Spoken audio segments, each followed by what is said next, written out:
کس زباں سے ہو بیاں مدح خانے اہل بیت، مدح گوئے مصطفیٰ ہے مدح خانے اہل بیت،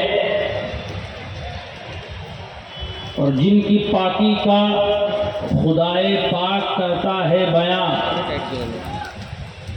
جن کی پاکی کا خدائے پاک کرتا ہے بیاں، آیے تطہیر سے ظاہر ہے شان اہل بیت،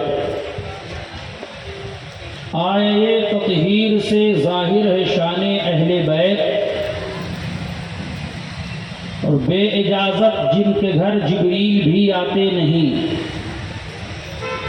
بے اجازت جن کے گھر جبریل بھی آتے نہیں، قدر والے جانتے ہیں قدر و شان اہل بیت، قدر والے جانتے ہیں قدر و شان اہل بیت۔ اور فاطمہ کے لاڈلے کا آخری دیدار ہے، فاطمہ کے لاڈلے کا آخری دیدار ہے، حشر کا ہنگامہ برقع برپا ہے میان اہل بیت۔ اور آخر میں استاذ زمن فرماتے ہیں، بے ادب گستاخ فرقہ کو سنا دے اے حسن،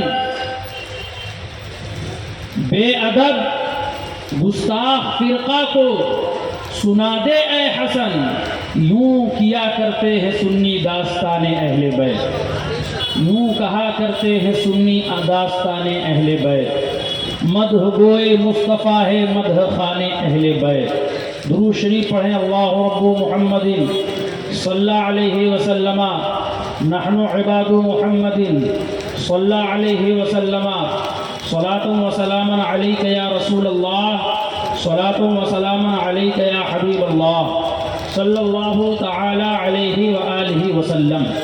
عزیزان ملت اسلامیہ، میں نے قرآن مقدسہ کی دو مختلف آیتوں کی تلاوت کا شرف حاصل کیا ہے۔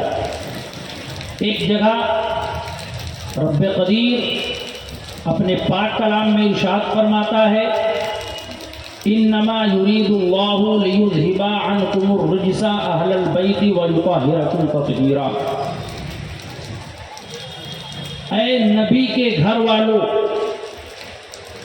بے شک تمہارا رب یہی چاہتا ہے کہ تم کو ساری چیزوں سے پاک اور صاف کر دے۔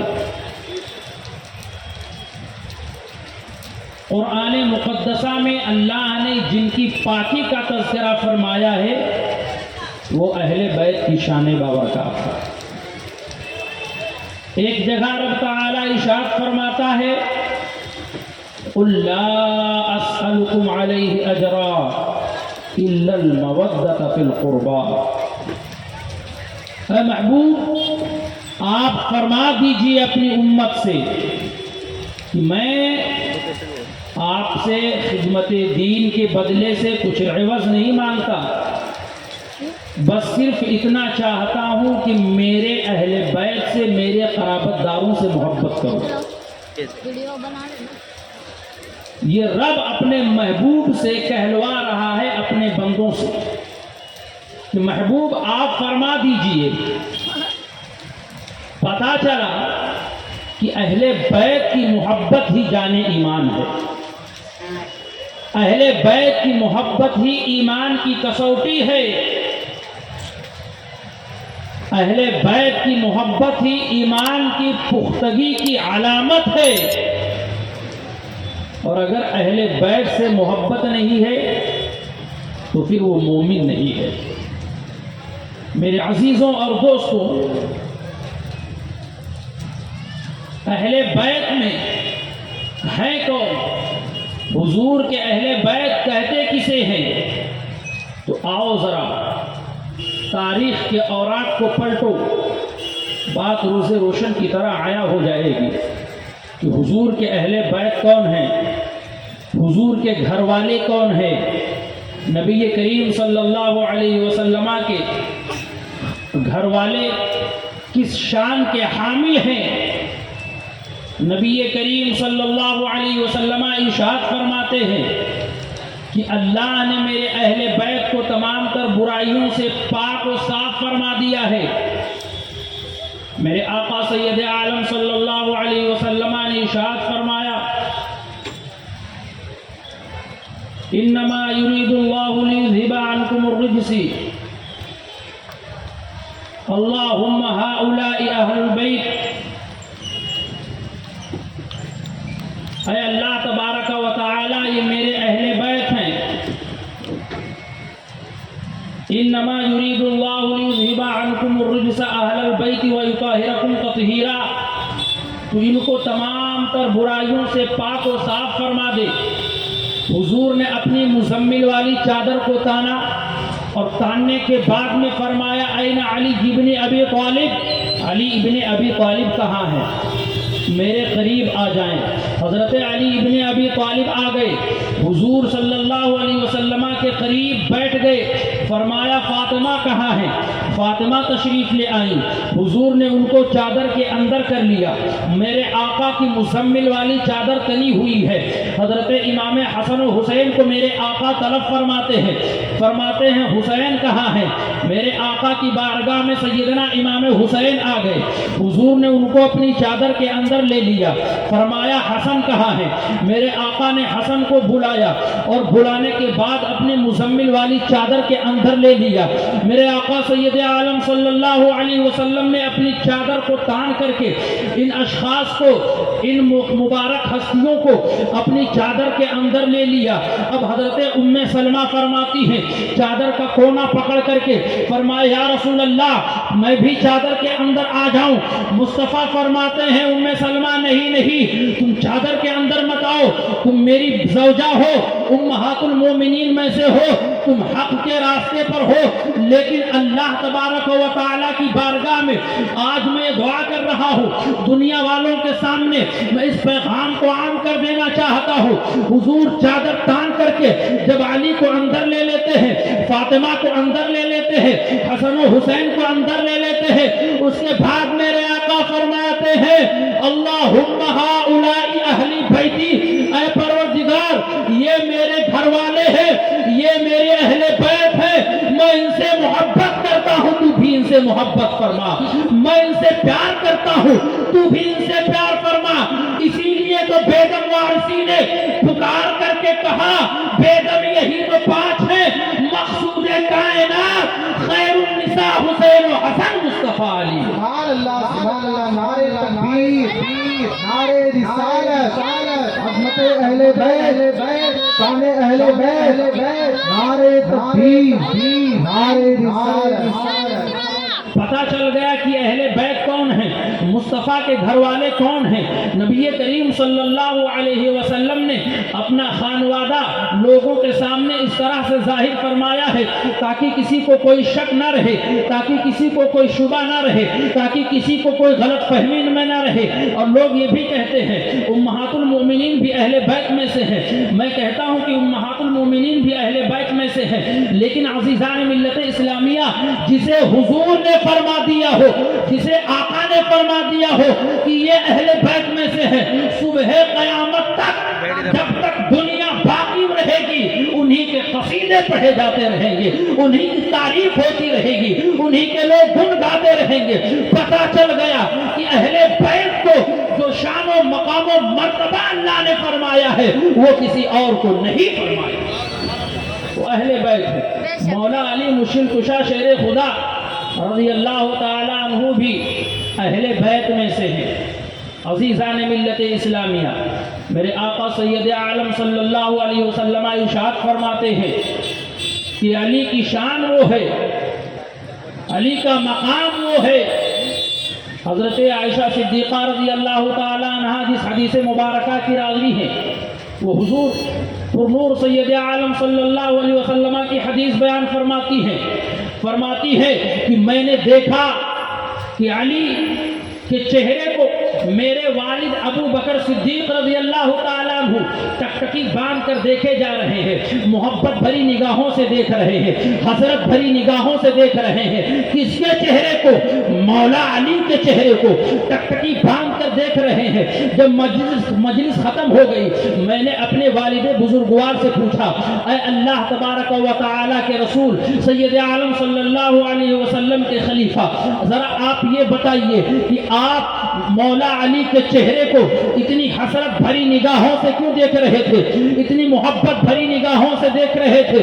اللہ اکبر! تو مولا کائنات کے چہرے کی فضیلت بیان کرتے ہوئے حضرت ابو بکر صدیق فرماتے ہیں، اے عائشہ سن لو، میں نے اپنے آقا کے زبان فیض ترجمان سے سنا ہے کہ علی کا چہرہ وہ ہے جس کے دیکھنے پر بھی اللہ عبادت کا ثواب عطا فرماتا ہے، وہ علی کا چہرہ ہے۔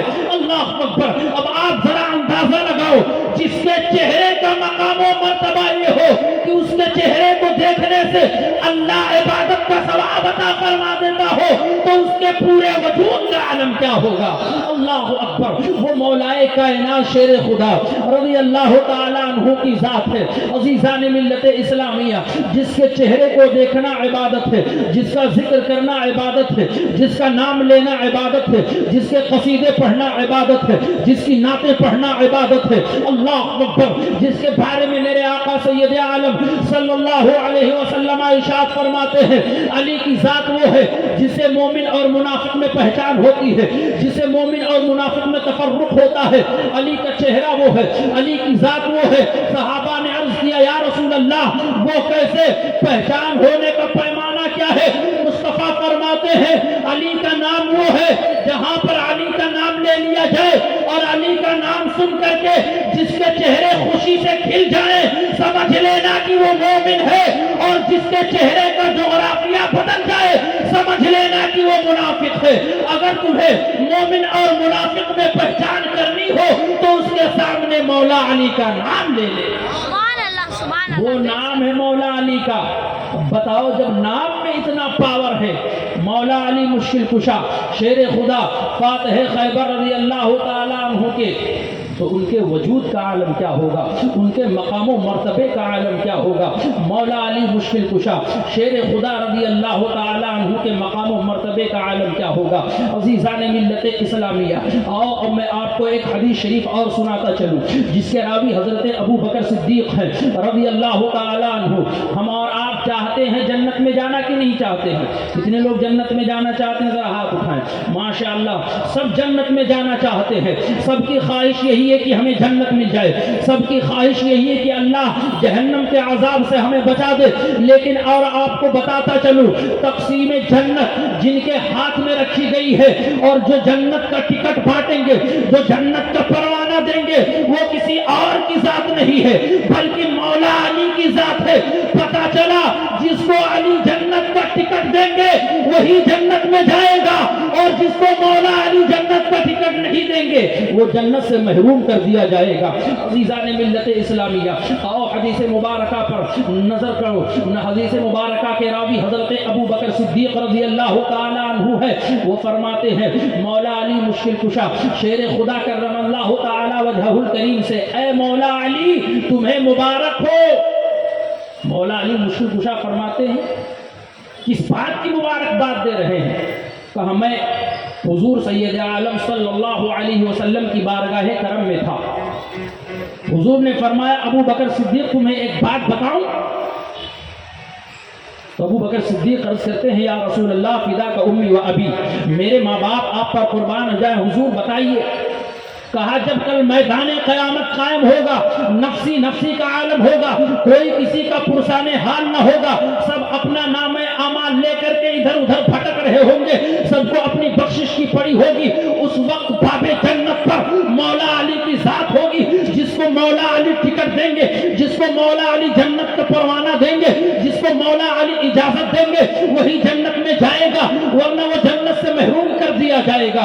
اتنا سن کر کے مولائے کائنات کے چہرے پر خوشی کے آثار نمودار ہو جاتے ہیں اور فرماتے ہیں ابو بکر صدیق تمہیں یہ بتاؤں، ایک راز کی بات بتاتا ہوں۔ کہا بالکل بتائیے۔ مولا علی فرماتے ہیں میں بھی مصطفیٰ کریم کے بارگاہ کرم میں حاضر تھا، نبی کریم صلی اللہ علیہ وسلم کی بارگاہ میں حاضر تھا۔ مصطفیٰ جان رحمت صلی اللہ علیہ وسلم نے ارشاد فرمایا اے علی جب کل میدان قیامت قائم ہوگا، نفسی نفسی کا عالم ہوگا، کوئی کسی کا پرسان حال نہ ہوگا، اللہ تبارک و تعالی تمہیں جنت کے دروازے پر کھڑا کرے گا اور اجازت دے گا علی جنت کا ٹکٹ بانٹو، جنت کا ٹکٹ بانٹو، جنت کا پروانہ دو، جس کو آپ جنت میں داخلے کی اجازت دیں گے وہی جنت میں جائے گا۔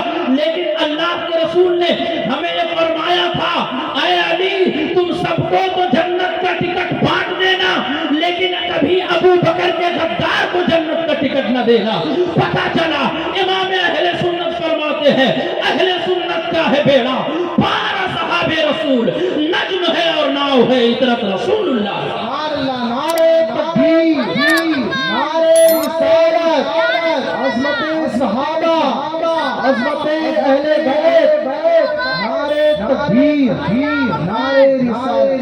پتا چلا کہ جنت میں جانے کے لیے ابو بکر کی محبت بھی ضروری ہے، جنت میں جانے کے لیے عمر فاروق اعظم کی محبت بھی ضروری ہے، جنت میں جانے کے لیے عثمان غنی کی محبت بھی ضروری ہے، جنت میں جانے کے لیے مولا علی کی محبت بھی ضروری ہے۔ پتا چلا جنت تو بانٹ رہے ہوں گے مولا علی لیکن ابو بکر کے غدار کو جنت کا پروانہ نہیں ملے گا، عثمان کے غدار کو جنت کا پروانہ نہیں ملے گا، عمر کے غدار کو جنت کا پروانہ نہیں ملے گا۔ مولا علی مشکل کشا اسی کو جنت کا ٹکٹ دیں گے جس کے دل میں صحابہ کی محبت قائم ہے۔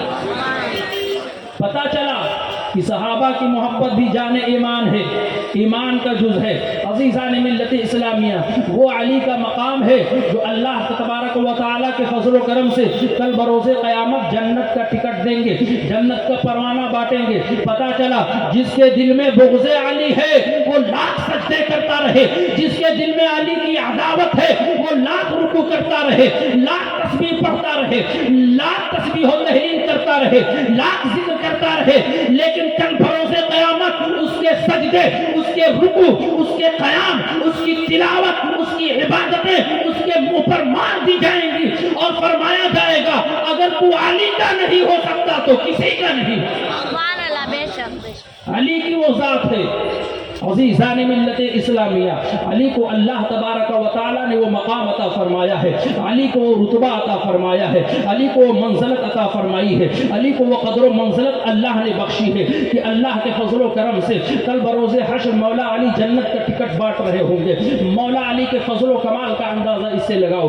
عزیزان ملت اسلامیہ مولا علی مشکل کشا شیر خدا رضی اللہ تعالیٰ عنہ نے حضور سید عالم صلی اللہ علیہ وسلم کے قدموں پر ہما اپنے تن من دھن کو قربان کیا ہے۔ حضور سید عالم صلی اللہ علیہ وسلم نے بھی ارشاد فرمایا انت اخی فی الدنیا والآخرہ، علی تم دنیا میں بھی میرے بھائی ہو، آخرت میں بھی میرے بھائی ہو۔ اب اس سے حضرت علی کے قدر و منزلت کا اندازہ لگانا پڑے گا کہ حضرت علی کو اللہ نے کتنا بڑا مقام عطا فرمایا تھا۔ مدینے کی وہ تاریخ یاد کیجئے جب مدینے میں قحط پڑ گیا تھا، نبی کریم صلی اللہ علیہ وسلم نے ایک صحابی کو دوسرے صحابی کا بھائی بنایا تھا، عقد مواخا قائم کیا تھا، یعنی ایک مہاجر کو ایک انصاری کو اللہ کے رسول نے بھائی بھائی بنا دیا، یعنی جو مدینے کے جو صحابی تھے جنہیں انصار کہا جاتا ہے اور جو مہاجر تھے مکے سے ہجرت کر کے آئے تھے جنہیں مہاجرین کہا جاتا ہے، اللہ کے رسول نے ایک دوسرے کو ایک کا بھائی بنا دیا تاکہ انصاری صحابی کے مہاجرین جب بھائی ہوں گے تو اللہ تبارک و تعالیٰ کے فضل و کرم سے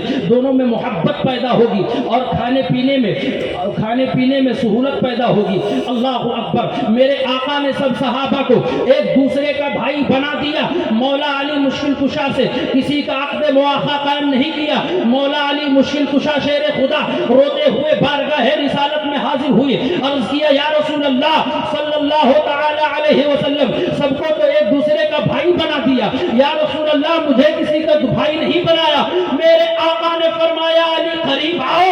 جب علی قریب آ گئے مصطفیٰ جان رحمت فرماتے ہیں انت اخی فی الدنیا والآخرہ، اے علی تم دنیا میں بھی میرے بھائی ہو اور آخرت میں بھی میرے بھائی ہو۔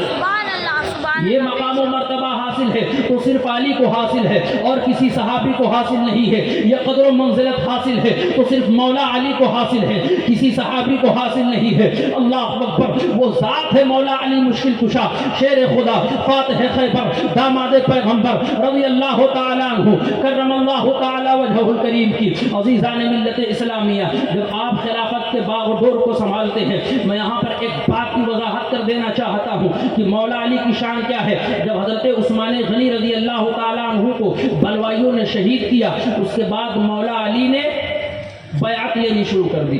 لوگوں نے مولا علی کے ہاتھ پر بیعت لینی شروع کر دی. اس وقت مولا علی نے مدینے کو چھوڑ کر کے کوفہ کو اپنا دارالخلافہ بنایا.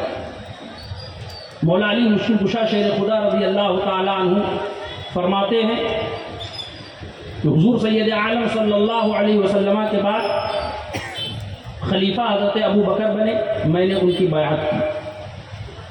پھر ان کے بعد حضرت عمر بن خطاب بنے, میں نے ان کی بیعت خوشی سے قبول کر لی. عثمان غنی بنے, میں نے ان کی بیعت خوشی سے قبول کر لی. لیکن اب میرے مقابلے میں ایک ایسا شخص کھڑا ہے جو میرے مقابلہ کرنے کے لائق نہیں ہے. نہ مجھ سے علم میں زیادہ ہے, نہ نسب کے حیثیت سے, نسب کے اعتبار سے مجھ سے افضل ہے, کسی معاملے میں مجھ سے افضل نہیں ہے. وہ میرے مقابلے میں کھڑا ہے. آپ کا اشارہ تھا حضرت امیر معاویہ کی جانب. عزیزان ملت اسلامیہ, مولا علی مشکل کشا جب خلیفہ بنے تو آپ سے قصاص حضرت عثمان غنی کا مطالبہ کیا گیا. کچھ مصلحت کے تحت مولا علی نے تاخیر فرمائی, جس کی بنیاد پر دو جنگیں ہوئی. ایک جنگ صفین ہوئی اور جنگ جمل ہوئی. دونوں طرف مسلمانوں کی جماعت ہے, دونوں طرف کلمہ پڑھنے والوں کی جماعت ہے, دونوں طرف صحابہ کی جماعت ہے. ایک طرف جنگ جمل ہوئی, دوسری جگہ جنگ صفین ہوئی. اب بتاؤ, آپ کو یہ فیصلہ کرنے پر مجبور کیا جائے, آپ مجبور ہو جائیں گے کہ جب دونوں طرف کلمہ پڑھنے والے ہیں, دونوں طرف صحابی ہیں اور دونوں طرف آقا کے ماننے والے ہیں, دونوں طرف نماز پڑھنے والے ہیں, دونوں طرف ایک ہی خدا کی عبادت کرنے والے ہیں, دونوں طرف ایک ہی کلمہ پڑھنے والے ہیں, پھر حق پر کون تھا, پھر حق پر کس کے قدم تھے؟ تو آؤ فقہائے کرام کی بارگاہ میں چلو, محدثین کرام کی بارگاہ میں چلو. محدثین کرام فرماتے ہیں, ارے پوچھتے ہو کہ حق پر کون تھا تو کان کھول کر سن لو. یہ آج نہیں, صبح قیامت تک تاریخ ببان دہل اعلان کرتے رہیں گے کہ چاہے صفین کا مقام ہو, چاہے جنگ جمل کا مقام ہو, کل بھی مولا علی حق پر تھے, آج بھی مولا علی حق پر ہے اور صبح قیامت تک مولا علی حق پر رہیں گے.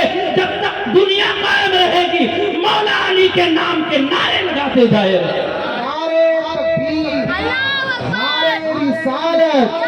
نعرے حیدری, نعرے حیدری, نعرے تکبیر, نعرے رسالت.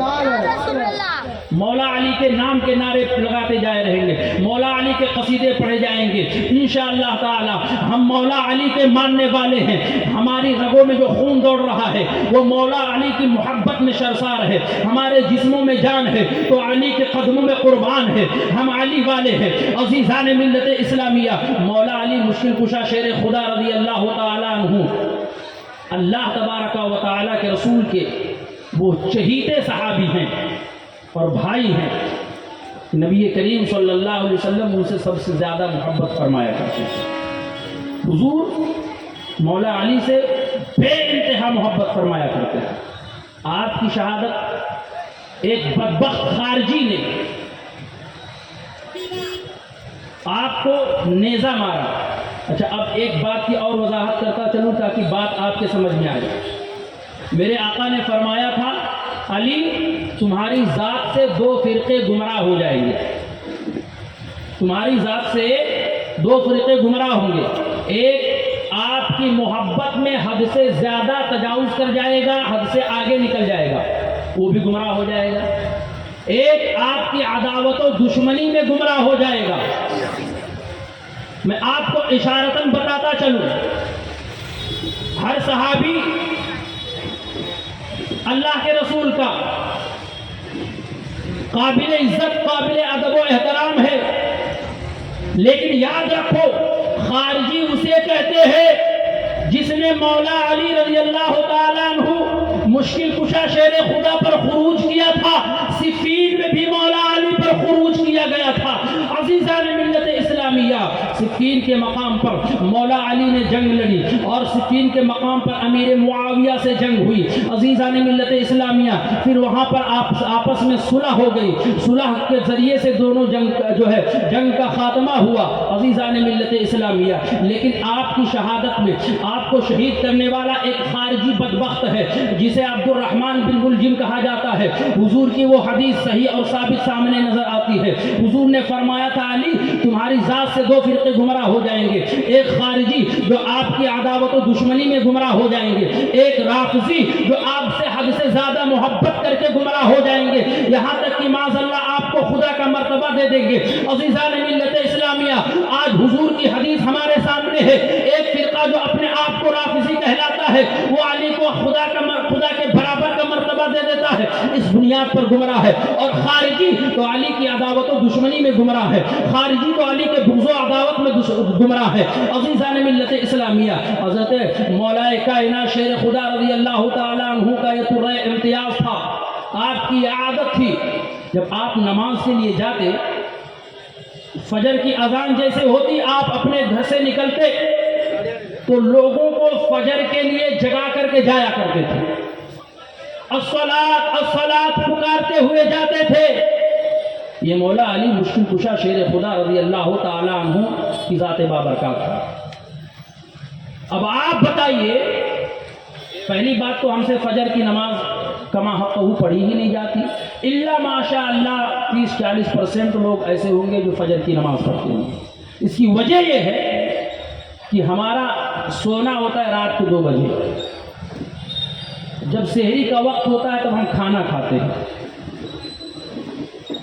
اور ہم جب ہمارے ڈنر کا ٹائم ہوتا ہے، ہمارے جب دوپہر کے کھانے کا ٹائم ہوتا ہے، لنچ کا ٹائم ہوتا ہے، تو لنچ کے ٹائم سے ہمارا ناشتہ ہوتا ہے۔ ساری چیزیں الٹی ہیں، ساری چیزیں الٹی ہیں۔ اس کے بعد کہتے ہیں کہ ہمیں شوگر ہے، ہمیں بلڈ پریشر ہے، ہمیں فلاں بیماری ہے، ہمیں فلاں بیماری ہے۔ آؤ حضور کی سنتوں کو اپنا لو، قسم خدا کی بیماریاں تم سے بھاگتی ہوئی نظر آئیں گی۔ میرے آقا صلی اللہ علیہ وسلم کی سیرت آپ کے سامنے رکھتا ہوں، حضور کی عادت کریمہ کیا تھی۔ میرے آقا سید عالم صلی اللہ علیہ وسلم مغرب کے بعد شام کا کھانا تناول فرما لیا کرتے تھے، اور آپ کو ایک پتے کی بات بتاؤں، عشاء کی نماز 17 رکعت رکھی ہی اس لیے گئی ہے کہ آدمی کھانا مغرب کے بعد تناول کر لے، اس کے بعد 17 رکعت نماز پڑھ لے، کھانا ہضم ہو جائے گا، کھانا ہضم ہو جائے گا۔ اب بیماریاں نہیں جنم لیں گی، بیماریاں نہیں پیدا ہوں گی، لیکن آپ 12 بجے کھانا کھاؤ گے۔ حکما فرماتے ہیں، حضور نے 1446 سال پہلے فرمایا تھا کہ صبح کا ناشتہ بادشاہوں والا ہو، اور دوپہر کا کھانا غریبوں والا ہو، اور شام کا کھانا فقیروں والا ہو۔ صبح کا کھانا یعنی ناشتہ 60% ہونا چاہیے، دوپہر کا کھانا 30% ہونا چاہیے، رات کا کھانا 10% ہونا چاہیے۔ لیکن ہم کیا کرتے ہیں، شام میں یہاں تک چوستے ہیں دبا کے۔ اچھا، پھر جب ہم کھانا کھا لیتے ہیں، پھر ہم سے چلا نہیں جاتا، پھر ہمیں نیند آتی، پھر ہم 2 بجے سوتے ہیں۔ وہ کھانا آپ کو ہضم نہیں ہوتا تو بیماری آپ کو نہیں، کس کو ہوگی؟ میرے آقا فرماتے ہیں کہ شام کا کھانا کھانے کے بعد کم سے کم 40 قدم ضرور چلو، چاہے کانٹوں پر چلنا پڑے۔ لیکن ہم چلتے نہیں، ہم نماز پڑھتے نہیں۔ کھانا کھا کر کے عشاء کی نماز پڑھ لے، اللہ کے رسول کی سنت پر عمل کر لے، انشاءاللہ تیری دین و دنیا دونوں سنورتے ہوئے نظر آئیں گی، تم سے بیماریاں بھاگتی ہوئی نظر آئیں گی، اللہ تیری زندگی میں اضافہ فرما دے۔ مولا علی مشکل کشا شیر خدا رضی اللہ تعالیٰ عنہ کی ذات پر تو میں عرض کر رہا تھا، عزیزان ملت اسلامیہ، ہمیں حضور کی سنت پر صرف عمل کرنے کی ضرورت ہے، ہمیں ڈاکٹروں کے دروازوں کے چکر نہیں کاٹنے پڑیں گے، حتی الامکان ہم انشاءاللہ اس سے بچتے رہیں گے، لیکن عزیزان ملت اسلامیہ اپنی روش کو بدلو، اپنے طریقے کو بدلو۔ میرے آقا سید عالم صلی اللہ علیہ وسلم کی ذات بابرکات دیکھو، ہم پر 5 وقت کی نمازیں فرض ہیں، ہم سے نہیں پڑھی جاتی، حضور پر 6 وقت کی نماز فرض۔ کتنے وقت کی؟ زور سے بولیے، 6 وقت کی نماز ہیں، جس میں تہجد بھی تھی، حضور تہجد بھی ادا فرمایا کرتے تھے۔ حضور سید عالم صلی اللہ علیہ وسلم عشاء کی نماز پڑھتے لیکن وتر نہیں پڑھا کرتے تھے، آپ رات میں بیدار ہو کر کے تہجد اور وتر ساتھ میں پڑھا کرتے تھے۔ اب مولا علی مشکل کشا شیر خدا کی بارگاہ میں چلو، مولا علی مشکل کشا شیر خدا کو نمازوں سے کتنی محبت تھی، نمازوں سے کتنا لگاؤ تھا۔ مولا علی مشکل کشا شیر خدا رضی اللہ تعالیٰ عنہ کے حالت جنگ میں آپ کے پنڈلی میں ایک مرتبہ تیر لگ گئی اور تیر اتنی گہرے زخم میں لگی، اس کا نکالنا مشکل تھا۔ مولا علی مشکل کشا شیر خدا فرماتے ہیں یہ تیر نکالنا مشکل ہے، بڑی تکلیف ہو رہی ہے۔ صحابہ نے، آپ کے ساتھیوں نے سوچا کہ یہ تیر کب نکالا جائے، کس حالت میں نکالا جائے۔ لوگوں نے یہ فیصلہ کیا جب مولا علی مشکل کشا حالت نماز میں ہو تو تیر نکال لیا جائے، حالت سجدہ میں ہو تو تیر نکال لیا جائے۔ مولا علی نے نماز کی نیت باندھی، اللہ اکبر، اللہ کی بارگاہ میں کھڑے ہو گئے اور دنیا و ما فیہا سے بے نیاز ہو گئے۔ نماز ہو تو مولا علی کے جیسی ہو، سجدہ ہو تو مولا علی کے جیسا ہو، رکوع ہو تو مولا علی کے جیسا ہو، تلاوت ہو تو مولا علی کے جیسی ہو، جس کے بارے میں میرے امام فرماتے ہیں اے مولا علی نے باری تیری نیز پر نماز، وہ بھی نماز اصل جو اعلیٰ خطر کی ہے۔ مولا علی نے نماز کی نیت باندھ لی، قیام سے رکوع میں گئے، رکوع سے سجدے میں گئے۔ اب آپ کے صحابہ، آپ کے ساتھیوں نے سوچا کہ اب تیر نکالنے کا بہترین موقع ہے، فوراً گئے، مولا علی سجدے میں ہیں، تیر کو پکڑ کر کے نکال لیا گیا۔ مولا علی نے نماز نہیں توڑی، مولا علی نے اس وقت نماز کو باطل نہیں قرار دیا، نماز کو موقف نہیں فرمایا، مولا علی نماز پڑھتے رہے۔ جب آپ نماز سے فارغ ہوئے تو دیکھا پیر میں جو تیر لگی ہوئی تھی وہ تیر کو نکال لیا گیا ہے۔ آپ کے ساتھیوں سے آپ نے پوچھا کہ بتاؤ ذرا تیر کب اور کس وقت نکالا گیا، کس نے نکالا؟ اللہ اللہ، مولا علی مشکل کشا فرماتے ہیں تیر کس نے اور کب کس وقت نکالا؟ آپ کے ساتھیوں نے کہا حضور جب آپ حالت سجدہ میں تھے تو ہم نے تیر کو پکڑ کر کے نکال لیا۔ مولا علی فرماتے ہیں قسم ہے اس خدائے وحدہ لا شریک کی جس کے قبضے قدرت میں میری جان ہے، آپ لوگوں نے تیر کو نکال لیا لیکن علی کو ذرہ برابر تکلیف نہیں ہوئی ہے، علی کو ذرہ برابر تکلیف کو محسوس نہیں ہوئی ہے۔ وہ مولا علی کی نماز تھی۔ آج ہم اپنی نمازوں کا جائزہ لے پیارے، ہم نماز پڑھ رہے ہیں، دل کہیں اور ہے، دماغ کہیں اور ہے، نماز پڑھ کر نیت باندھ رہے ہیں، الحمدللہ رب العالمین پڑھ رہے ہیں، دل میں خیال امڑ رہا ہے ابھی بازار جانا ہے اور سبزی لے کر کے آنا ہے، ابھی بازار جانا ہے اور فلاں سامان لے کر کے آنا ہے، ابھی دکان پر جانا ہے، گراہک آئے ہوں گے، دکان بند ہے۔ عزیزان ملت اسلامیہ، آج ہمارا اور آپ کا المیہ یہی ہے، ہمارا اور آپ کا جو ہے معاملہ یہی ہے، ہم سے نمازیں کما حق نہیں ہو پاتی۔ کہتے ہیں کہ بزنس میں لاس ہو جائے گا، دکان بند ہو جائے گی، گراہک کٹ جائیں گے، فائدہ نہیں ہوگا۔ ایک شخص کی دکان میں ایک بزرگ پہنچے تو فرمایا نماز کو کیوں نہیں گیا؟ تو کہا حضور اگر دکان بند کر دوں تو گراہک کٹ جائیں گے، چلے جائیں گے، ہمارا لاس ہو جائے گا۔ تو وہ بزرگ فرمانے لگے ایک سوال پوچھتا ہوں بتا۔ وہ عرض کرنے لگا حضور ضرور پوچھیں۔ تو فرمایا تجھے پیشاب لگتی، استنجا لگتا ہے کہ نہیں لگتا؟ تو فرمایا کہ لگتا ہے۔ کہا تو اپنی دکان میں کرتا ہے کہ اس کے لیے باہر جاتا ہے؟ رفع حاجت کی ضرورت ہوتی ہے تو تو اپنی دکان میں کر لیتا ہے کہ اس کے لیے باہر جاتا ہے؟ کہا حضور یہ کیسی بات ہے، یہ تو حاجت اصلیہ میں سے ہے، اگر اس کے بغیر اس کے جو ہے انسان کا کوئی گزارا ہی نہیں ہے۔ اگر ایک جو ہے استنجا لگی ہو، واش روم لگی ہو، بیت الخلا کی حاجت ہو تو آدمی دکان یا مکان میں کیسے کر لے گا؟ اس کے لیے واش روم بیت الخلا جانا پڑے گا، دکان میں کیسے کرے گا؟ تو بزرگ فرمانے لگے جب تو استنجا کرنے جاتا ہے تو تیرے گراہک کٹ جاتے ہیں، تیری دکان میں برکت ختم ہو جاتی ہے۔ کہا حضور وہ تو حاجت اصلیہ میں سے ہے۔ بزرگ فرمانے لگے سن، وہ رب جب تو استنجا کے لیے جاتا ہے تو تیرا رب تیرے رزق کو نہیں چھینتا ہے، وہی رب جب تو رب کی بارگاہ میں سجدہ کرنے کے لیے جائے گا تو وہی رب تیرے رزق کو چھینے گا نہیں، بلکہ اللہ تبارک و تعالی تیرے رزق میں اور اضافہ فرما دے گا۔ عزیزان ملت اسلامیہ، ضرورت اس بات کی ہے کہ ہم اپنے روش کو بدلیں، ضرورت اس بات کی ہے کہ ہم اپنے طریقے کو بدلیں۔ مولا علی مشکل کشا شیر خدا رضی اللہ تعالیٰ عنہ کرم اللہ تعالیٰ وجہہ الکریم کی ذات ہے، عبد الرحمن بن ملجم نے آپ کو دھوکے سے 19 رمضان المبارک کو آپ نماز کے لیے جا رہے تھے، لوگوں کو پکارتے ہوئے جا رہے تھے الصلاۃ الصلاۃ۔ آج جو مسجدوں میں یہ رائج ہے جماعت سے 5-10 منٹ پہلے الصلاۃ والسلام علیک یا رسول اللہ پکارا جاتا ہے، یہ مولائے کائنات کی سنت ہے۔ زور سے بولیے، کس کی سنت ہے؟ مولائے کائنات کی سنت ہے، جسے تصویب کہتے ہیں، تصویب۔ مولا علی مشکل کشا جاتے تھے، لوگوں کو نماز کے لیے جگاتے جاتے تھے۔ وقت کا خلیفہ، وقت کا بادشاہ لوگوں کو نماز کے لیے جگا کر کے جا رہا ہے۔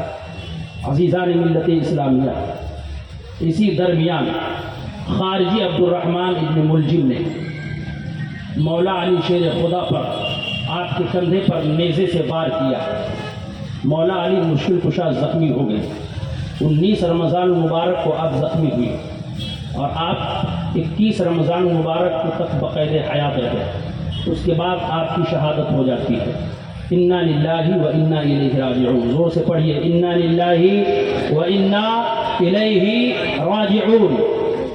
آپ کے بعد خلیفہ آپ کے بیٹے حضرت حسن مجتبیٰ بنتے ہیں، لیکن آؤ میں آپ کو قرآن مقدسہ کی آیت کریمہ جس کا تلاوت جس کی میں نے آپ کے سامنے کی تھی، اللہ فرماتا ہے انما یرید اللہ لیذھب عنکم الرجس اہل البیت ویطہرکم تطہیرا۔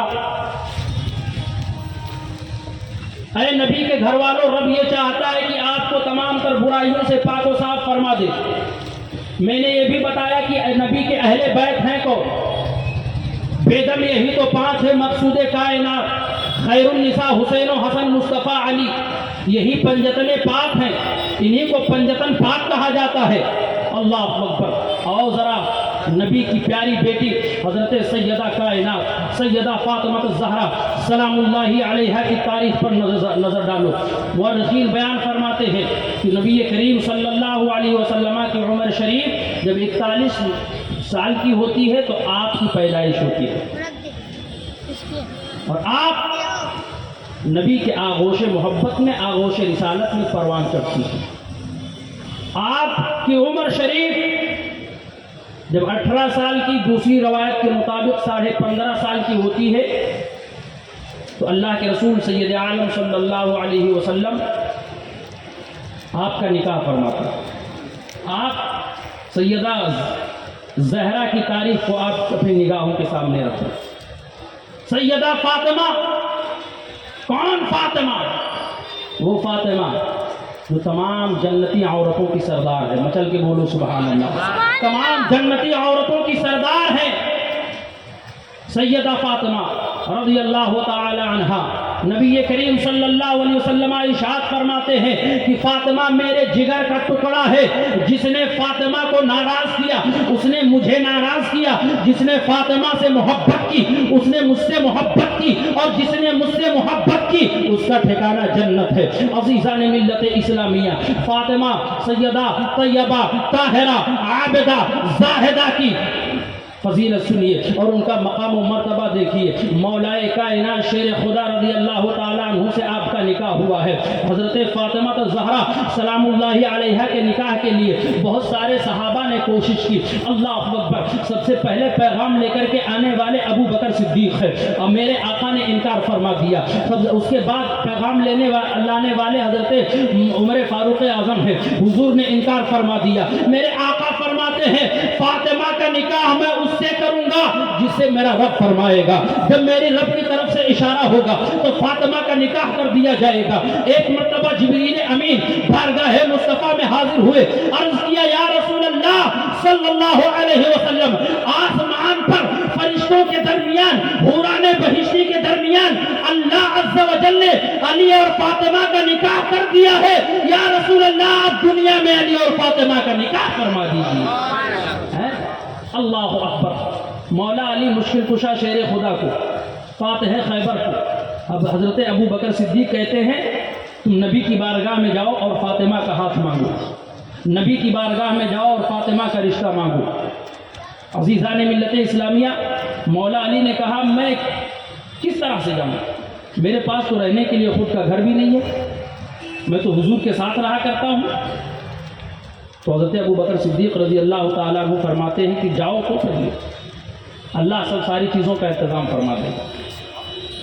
مولا علی حضور کی بارگاہ میں گئے تو اب ڈر کی وجہ سے، شرم و حیا کی وجہ سے حضور سے کچھ بول نہیں پا رہے، نگاہیں نیچی کیے ہوئے بارگاہ رسالت میں بیٹھے ہوئے ہیں، اور حضور تو جانتے تھے کہ علی کس نیت سے آئے ہیں، حضور تو جانتے تھے علی کا مقصد کیا ہے، حضور جانتے تھے کہ علی کس نیت سے آئے ہیں۔ میرے آقا فرماتے ہیں علی کس نیت سے آئے ہو، کس مقصد سے آئے ہو؟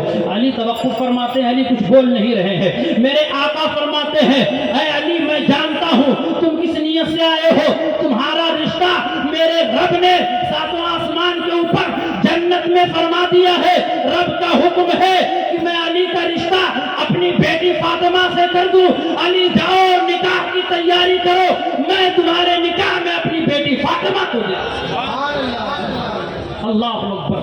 اب مولا کائنات شیر خدا کرم اللہ تعالی وجہہ الکریم نکاح کی تیاری میں ہے۔ اللہ اکبر۔ حضور کی بارگاہ میں مولا علی دولہا بن کر کے آئے ہیں، سیدہ فاطمہ دلہن بنی ہوئی ہیں۔ میرے آقا صلی اللہ علیہ وسلم نے دونوں کا نکاح فرمایا، 400 مسقال چاندی سیدہ فاطمہ کی مہر مقرر ہوئی، اور جب نکاح ہو گیا فاطمہ الزہرا سلام اللہ علیہا کا، تو حضور نے اپنی بیٹی کو جہیز میں کیا دیا تھا؟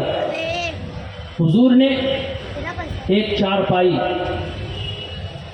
ایک بان کی چارپائی، ایک گدا جس میں روئی کی جگہ کھجور کی چھالیں بھری ہوئی تھی، 2 تکیے جس میں روئی کی جگہ کھجور کی چھالیں بھری ہوئی تھی، ایک مشکیزہ، ایک چکی آٹا پیسنے والی، اور 2 مٹی کے برتن۔ یہ سیدہ فاطمہ کا جہیز ہے، یہ مخدوم کائنات سیدہ فاطمہ کا جہیز ہے۔ اے میرے قوم کے غیور مسلمانوں، یہ حضور صلی اللہ علیہ وسلم نے حضرت علی کو جہیز میں دیا تھا۔ آج جہیز کا مطالبہ کرنے والوں ذرا اپنے گریبان میں جھانک کر کے دیکھو اور اپنا محاسبہ کرو۔ آج ہمارے معاشرے کا یہ المیہ ہو چکا ہے کہ امیر کے بچیوں کی شادیاں ہو رہی ہیں، غریبوں کی بچیاں کھڑی ہو کر کے حسرت بھری نگاہوں سے دیکھ رہی ہے، حسرت بھری نگاہوں سے تک رہی ہے، کب میرے ہاتھ پیلے ہوں گے، کب میری شادی ہوگی۔ لیکن مجبوری یہ ہے کہ باپ غریب ہے، مجبوری یہ ہے کہ باپ کا لاش ہے، مجبوری یہ ہے کہ باپ کے پاس اتنے پیسے نہیں ہیں جو جہیز کا مطالبہ پورا کر سکے۔ آج تو جہیز میں گاڑیاں دی جا رہی ہیں، آج جہیز میں بنگلے دی جا رہے ہیں، آج جہیز میں بائکوں کا مطالبہ ہو رہا ہے، آج جہیز میں 4 ویلر کا مطالبہ ہو رہا ہے، آج جہیز میں کیش کا مطالبہ ہو رہا ہے۔ عزیزان ملت اسلامیہ، یہ ہمارا المیہ ہو چکا ہے۔ اگر ہم پر تباہی نہیں آئے گی، تباہی کس کے دروازے پر آئے گی؟ ہم تباہی کے شکار نہیں ہوں گے تو تباہی کا شکار کون ہوگا؟ اس لیے کہ ہم نے مصطفیٰ کے دامن کرم کو چھوڑا ہے، ہم نے مصطفیٰ کے فرامین کو چھوڑا ہے، ہم نے نبی کریم صلی اللہ علیہ وسلم کے طرح امتیاز کو چھوڑا ہے۔ ہم ذلیل و خوار نہیں ہوں گے تو کون ہوگا؟ وہ زمانے میں معزز تھے مسلمان ہو کر، آج ہم خوار ہوئے، تارک قرآن ہو کر ہم نے قرآن کے احکام کو بھلایا ہے۔ میرے آقا سید عالم صلی اللہ علیہ وسلم نے اپنی بیٹی کو کیا جہیز دیا تھا؟ آج جہیز کو اپنے دروازوں پر سجانے والوں، یہ غور کرنے کا مقام ہے۔ تم کو کیا پتا ہے تمہاری شادیاں دیکھنے کے لیے صرف امیر زادی آتی ہے؟ نہیں، غریب زادی بھی آتی ہے۔ اپنی شادیوں کو سستا کر کے غریبوں کی بچیوں کا امداد کر دو، اللہ بھی تم سے راضی ہو جائے گا، اس کا رسول بھی تم سے راضی ہو جائے گا۔ فاطمہ سیدہ کائنات سے سیکھو، مولا علی مشکل کشا کو حضور نے کیا جہیز دیا تھا۔ اچھا، جب حضور صلی اللہ علیہ وسلم نے اپنی بیٹی کی شادی فرمائی تو مولا علی کے پاس رہنے کے لیے گھر نہیں تھا۔ آج ہم دیکھتے ہیں کہ لڑکا کرتا کیا ہے، ہم یہ نہیں دیکھتے کہ لڑکا دیندار ہے کہ نہیں ہے، ہم یہ نہیں دیکھتے کہ لڑکا نمازی ہے کہ نہیں ہے، ہم یہ نہیں دیکھتے، یہ دیکھتے ہیں لڑکے کی انکم کتنی، پیمنٹ کتنی ہے، خود کا فلیٹ ہے کہ نہیں ہے، خود کے پاس گاڑیاں نہیں ہیں کہ نہیں ہے، اس کی سول اچھی ہے کہ نہیں ہے، یہ دیکھیں۔ حضور کیا فرماتے ہیں؟ تقویٰ دیکھا کرو۔ دور حاضر کے اعتبار سے یہ بھی ضروری ہے، لیکن اس کے ساتھ ساتھ تقویٰ بھی ہونا چاہیے، اس کے ساتھ ساتھ لڑکا دیندار بھی ہونا چاہیے، لڑکا پرہیزگار بھی ہونا چاہیے۔ جو آج طلاق کی شرحوں میں اضافہ ہو رہا ہے، اس کی وجہ بنیادی یہ ہے کہ ہمارے اندر سے، ہمارے معاشرے کے اندر سے دینداری ختم ہو چکی ہے، ہمارے اندر اب دینداری نہیں رہی، ہم نے دولت ہی کو سب کچھ اپنا سمجھ لیا ہے۔ عزیزان ملت اسلامیہ، ہمیں شریعت کا علم نہیں ہے، ہمیں قرآن کا علم نہیں ہے، ہمیں حدیث رسول کا علم نہیں ہے، فرامین مصطفیٰ کا علم نہیں ہے، بات بات میں طلاق، بات میں جو ہے طلاق پر نوبت آ جاتی ہے اور بنی بنائی زندگی تباہ و برباد ہو جاتی ہے۔ عزیزان ملت اسلامیہ، میں کہتا ہوں اگر طلاق کی شرح کو اپنے معاشرے سے ختم کرنا چاہتے ہو تو اپنے بچے اور بچیوں کو حضرت مولا کائنات علی مشکل کشا کی سیرت پڑھا دو، اور اپنی بچیوں کو سیدہ کائنات فاطمہ الزہرا کی سیرت پڑھا دو، انشاءاللہ تمہارا گھر بھی سنور جائے گا اور تمہاری عاقبت بھی سنور جائے گا۔ بس ضرورت اس بات کی ہے۔ مولا علی مشکل کشا شیر خدا رضی اللہ تعالی عنہ کا نکاح سیدہ کائنات سے ہو گیا، اور حضور نے کیا جہیز میں دیا تھا میں نے آپ کو بتایا۔ اب جب حضور سید عالم صلی اللہ علیہ وسلم نے نکاح فرما دیا تو حضرت نعمان بن حارث نے اپنا ایک گھر حضرت علی کو رہنے کے لیے دے دیا۔ قرآن کہتا ہے انما المؤمنون اخوۃ فاصلحوا بین اخویکم واتقوا اللہ لعلکم ترحمون، اے مومنو تم آپس میں بھائی بھائی ہو تو آپس میں محبت اور صلح کے ساتھ رہو تاکہ فلاح پاؤ۔ عزیزان ملت اسلامیہ، ہم اپنا گھر کسی کو دے دیں یہ تو ہمارے اندر جرت نہیں ہے، ہم نے نہ جانے کتنوں کا مال دبا کر کے بیٹھا ہے، ہم نے نہ جانے کتنوں کا مال کھا کر کے بیٹھے ہوئے اور ہم دینے کا نام نہیں دے رہے۔ یاد رکھو اگر آپ نے کسی کا 1 روپیہ ناحق کھایا ہے تو حشر کے میدان میں اللہ تبارک و تعالیٰ کے سامنے اس کا حساب دینا پڑے گا، اور وہاں پر روپے پیسے نہیں ہوں گے، پھر آپ کے نامہ اعمال میں جو نیکیاں ہوں گی اللہ تبارک و تعالیٰ اس نیکی کو لے کر کے اس شخص کو دے دے گا جس کا آپ قرض دار تھے۔ لہٰذا اے عزیزان ملت اسلامیہ، دنیا ہی میں اگر آپ نے کسی سے قرض لیا ہے تو اس کو ادا کر دینا، اس لیے کہ یہ بہت بھیانک چیز ہے، اللہ کی بارگاہ میں ایک ایک ذرے کا حساب دینا پڑے گا۔ رب قرآن میں فرماتا ہے فَمَن يَعْمَلْ مِثْقَالَ ذَرَّةٍ خَيْرًا يَرَهُ وَمَن يَعْمَلْ مِثْقَالَ ذَرَّةٍ شَرًّا يَرَهُ، جس نے دنیا میں ذرہ برابر نیکی کی ہوگی وہاں وہ بھی دیکھے گا، جس نے برائی کی ہوگی وہ بھی دیکھے گا۔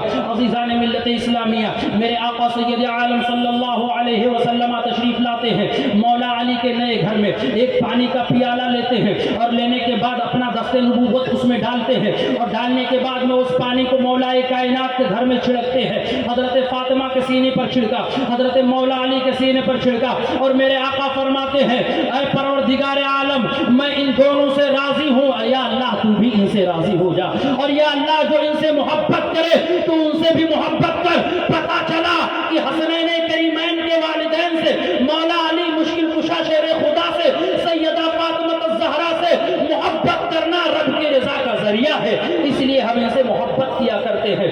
عزیزان ملت اسلامیہ، مولا کائنات کی ذات وہ ہے، پیارے آقا سید عالم صلی اللہ علیہ وسلم نے جو مقام و مرتبہ اپنے اہل بیت کو بخشا ہے، ذرا آؤ قرآن کے اوراق کو پلٹو، قرآن سے پوچھو اے قرآن ان کا مقام و مرتبہ تیری نظر میں کیا ہے، اے قرآن ان کی منزلت تیری نظر میں کیا ہے، تو قرآن کہتا ہے ذرا قرآن پڑھو تو تب پتہ چلے گا کہ ان کا مقام و مرتبہ کیا ہے۔ عزیزان ملت اسلامیہ، آؤ ذرا اہل بیت کا مقام و مرتبہ آپ کے سامنے قرآن کے حوالے سے رکھنے جا رہا ہوں۔ میرے آقا نے فرمایا تھا اللہم ہؤلاء بہتی، یہ اللہ پروردگارہ یہ میرے اہل بیت ہیں، میں ان سے راضی ہوں تو بھی ان سے راضی ہو جا۔ ایک مرتبہ عزیزان ملت اسلامیہ جب سورہ مریم نازل ہوئی، اس میں ایک آیت کریمہ ہے فَقُلْ تَعَالَوْا نَدْعُو أَبْنَاءَنَا وَأَبْنَاءَكُمْ وَنِسَاءَنَا وَنِسَاءَكُمْ وَأَنفُسَنَا وَأَنفُسَكُمْ ثُمَّ نَبْتَهِلْ فَنَجْعَلْ لَعْنَةَ اللَّهِ اللہ علی الکاذبین۔ اللہ نے قرآن مقدسہ میں آیت کریمہ نازل فرمائی۔ اب اس کا شان نزول سنو، اس کا پس منظر سنو۔ حضور سید عالم صلی اللہ علیہ وسلم پر یہ آیت کریمہ کب نازل ہوتی ہے؟ جب نجران کے عیسائیوں نے حضور کی بارگاہ میں آ کر کے یہ سوال کیا، اے محمد رسول اللہ، کیا آپ عیسیٰ علیہ السلام کو اللہ کا بیٹا نہیں مانتے؟ میرے آقا نے فرمایا نہیں، میں عیسیٰ علیہ السلام کو اللہ کا بندہ اور اللہ کا پیغمبر مانتا ہوں، اللہ کا پیغمبر مانتا ہوں۔ عیسائی بحث کرنے لگے حضور سے، جھگڑنے لگے۔ میرے آقا سید عالم صلی اللہ علیہ وسلم فرمانے لگے کہ آپ کس وجہ سے اللہ کا بیٹا مانتے ہو؟ وقت ہو چکا ہے، 5 منٹ باقی ہے، آواز بڑھائیے، 5 منٹ باقی ہے، 5 منٹ میں اپنی بات مکمل کر رہا ہوں۔ درود شریف پڑھ لیں، اللہم صلی علی سیدنا شفیعنا نبینا مولانا و منجانا محمد معدن الجود والکرم وعلی آلہ الکرام و ابنہ الکریم وبارک وسلم، صلاۃ و سلام علیک یا رسول اللہ، صلاۃ و سلام علیک یا حبیب اللہ صلی اللہ علیہ وسلم۔ کہا کہ وہ بغیر باپ کے پیدا ہوئے ہیں، تو میرے آقا نے فرمایا بغیر باپ کے پیدا ہوئے ہیں، اس لیے تم کو اللہ کا بیٹا کہتے ہو، تو حضرت آدم تو بغیر ماں اور باپ کے پیدا ہوئے، ان کے بارے میں کیا خیال ہے؟ اب عیسائی لاجواب ہو گئے، حیران و پریشان ہو گئے، حضور سے جھگڑنے لگے۔ میرے رب نے فرمایا ان کو مباہلے کا چیلنج کر دو، ان کو مباہلے کی دعوت دے دو۔ اللہ اکبر، میرے آقا نے ان کو مباہلے کی دعوت دے دی۔ کھلے میدان میں تم بھی آؤ، ہم بھی آئیں گے، تم بھی اپنے بیٹوں کو لے کر کے آؤ، ہم بھی لے کر کے آئیں گے، تم بھی اپنی بیٹیوں کو لے کر کے آؤ، ہم بھی لے کر کے آئیں گے، تم بھی اپنی عورتوں کو لے کر کے آؤ، ہم بھی لے کر کے آئیں گے۔ اللہ اکبر، مباہلے کا چیلنج ہو گیا۔ اب یہ سارے عیسائی اپنے پادری کے پاس پہنچے، عاقب عبد المسیح کے پاس پہنچے اور کہا کہ مباہلے کا چیلنج حضور سے ہو گیا ہے، فلاں دن اور فلاں مقام پر فلاں تاریخ میں مباہلہ کیا جائے گا۔ مباہلہ اسے کہتے ہیں کہ دونوں طرفین آتے ہیں اور اللہ کی بارگاہ میں رو رو کر جو ہے گڑ گڑا کر دعائیں کرتے ہیں۔ جو حق پر ہوتا ہے اللہ اسے سلامت رکھتا ہے، اور جو حق پر نہیں ہوتا ہے اللہ اسے خائب و خاسر کر دیتا ہے، اس پر اپنا عذاب مسلط کر دیتا ہے۔ عزیزان ملت اسلامیہ، میرے آقا صلی اللہ علیہ وسلم نے مباہلے کا چیلنج کر دیا۔ اب اس وقت عبد المسیح یہ عیسائی نجران کے تمام عیسائیوں کے ساتھ میدان میں آتا ہے، دیکھتا ہے کہ حضور سید عالم صلی اللہ علیہ وسلم تشریف فرما ہے، آپ کے ساتھ چمکتے ہوئے نورانی چہرے والے 2 بچے بیٹھے ہوئے ہیں، ایک خاتون ہے، ایک خاتون بیٹھی ہوئی ہے، ایک مرد بیٹھا ہوا ہے۔ جب قریب میں پہنچے تو دیکھا کہ ایک طرف حسن و حسین بیٹھے ہوئے ہیں، ایک طرف حضرت حسین ہے، ایک طرف حضرت امام حسن ہے، ایک طرف مولا علی کی ذات ہے، ایک طرف سیدہ کائنات سیدہ فاطمہ الزہرا کی ذات ہے۔ عزیزان ملت اسلامیہ، عیسائیوں کے پادری عبد المسیح نے کہا، اے عیسائیوں، تم ان سے مباہلہ کرو گے؟ خدا کی قسم میری نگاہیں وہ دیکھ رہی ہے جو تم نہیں دیکھ رہے ہو۔ اگر اللہ کے رسول نے تمہارے بارے میں بددعا کر دی اور ان لوگوں نے اس پر آمین کہہ دیا تو صبح قیامت تک یہ عیسائیوں کی ساری نسلیں مٹ جائیں گی، عیسائی دنیا سے ختم ہو جائیں گے۔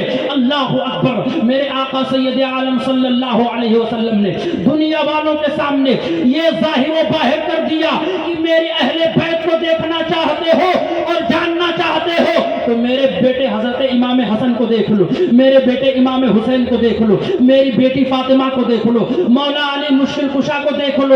بیدم وارثی کہتے ہیں، بیدم یہی تو 5 ہیں، مقصود کائنات، خیر النساء حسین و حسن، مصطفیٰ علی، جن کے بارے میں میرے امام کہتے ہیں تیری نسل پاک میں ہے بچہ بچہ نور کا، تیری نسل پاک میں ہے بچہ بچہ نور کا، تو ہے عین نور، تیرا سب گھرانہ نور کا، تو ہے عین نور، تیرا سب گھرانہ نور کا۔ عزیزان ملت اسلامیہ، وہ اہل بیت کی ذات بابرکات ہے، لہذا عزیزان ملت اسلامیہ، اہل بیت سے پیار کرو، اہل بیت سے محبت کرو، یہی تمہارے لیے جنت کے ضامن ہے اور جنت میں جانے کا ذریعہ ہے۔